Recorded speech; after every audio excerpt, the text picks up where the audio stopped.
To turn on the device, hold the power button. You can use the plus or minus settings to control the temperature. To choose your mode, repeatedly press the power button. You can use the device with no vibrations, with just red light, or with both settings on. If you're new to using the device, ensure you start on the lower setting and work your way up as you use it repeatedly. To prep the skin, take a pea-sized amount of eye cream or serum and gently apply around the eye area. Please ensure you don't use the device without a serum or cream. When you use the device, start in the inner corner of your eye and glide along your skin in an upwards motion. Ensure that you don't keep the device still for longer than 15 seconds.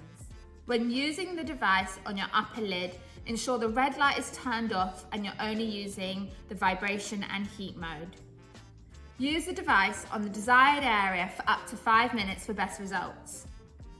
Repeat this on both eyes up to 3 times a week.